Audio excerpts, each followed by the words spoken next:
What's up, baseball card people? In my video about Bill Freehan, I explained that I'm interested in exploring the careers of star players from the past who haven't made the Hall of Fame. I've begun making my way through the players on the 1970 All-Star teams. Today's subject is Boog Powell. Powell was a power-hitting first baseman primarily for the Baltimore Orioles, whose career lasted from 1961 through 1977. He was a four-time All-Star, winning the MVP in 1970 and finishing second in 1969 to Harmon Killebrew. Here's Killebrew's 56 tops. It's in my store. It's got some paper loss. And this is a 64 stand-up Killebrew, but of course the top half is torn off, but still kind of a fun card. Powell was a solid player for decent Orioles teams in the first 4 years of his career.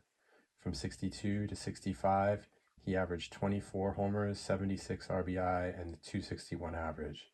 His best season in that stretch was 1964, when he hit 39 homers, drove in 99, and batted .290 with a .606 slugging. With teammate Brooks Robinson, Powell and the Orioles won more than 90 games in 63 and 64, but finished second both years. This is a 1960 Leaf. Brooks Robinson I got in my store. Then the Orioles traded for former NL MVP Frank Robinson from the Cincinnati Reds before the 1966 season. This, of course, is the 1964 Topps Giant of Frank Robinson. It's in my store. Not the best condition on the corners. Got some dent there, but still a cool card. Frank Robinson won the MVP in '66, and Jim Palmer had his first great season, and the Orioles swept the World Series from the Dodgers in Sandy Koufax's last season. This is a 67 Topps card that commemorates Palmer's performance in the World Series that year. Powell was a big part of the Orioles' success, hitting 34 homers, driving in 109 with a .287 average and a .903 OPS. He finished third in the MVP voting behind these teammates, Frank Robinson and Brooks Robinson. This is 68 Topps Bird Belters, the signature Brooks Robinson autograph. This is in my store too. Despite their great talent, the Orioles faltered in 1967, finishing sixth. Jim Palmer hurt his arm that year and missed the '68 season too. Powell was also injury-plagued that year, prompting him to say before the start of the '68 season, quote, "Once, just once, I'd like to go through a whole year without an injury." Despite Palmer's absence, the Orioles bounced back in '68 and finished second. Boog bounced back too, hitting 22 homers and making the first of his 4 consecutive All-Star teams. This is 68 Topps, and this is a 68 Atlantic Oil I got in my store. Then from 69 through 74, the Orioles were probably the best team in the American League, even considering Oakland winning 3 straight World Series on the back end of that time period from 72 to 74. Baltimore itself was in 3 straight World Series from 69 to 71, winning the series in 70, with Boog winning the MVP. They beat the nascent Red Machine in 1970, but they lost to the Tom Seaver and the Miracle Mets in '69. Here's the Orioles making it to the World Series in '69, beating the Twins. But then here's a set 1970 Topps card of Nolan Ryan getting the save against in the playoffs that year. And then these are 2 1971 Dell stamp cards, Nolan Ryan and Tom Seaver, showing them on the Mets. And Boog and the Orioles lost to Roberto Clemente and the Pirates in '71. Here's that team on a 72 Topps card. This is a 72 Roberto Clemente, but it's pretty beat up, torn up on the top. Then here's his in-action card in better condition, and 72 Topps World Series card showing them Game 4 of the Pirates beating the Orioles that year.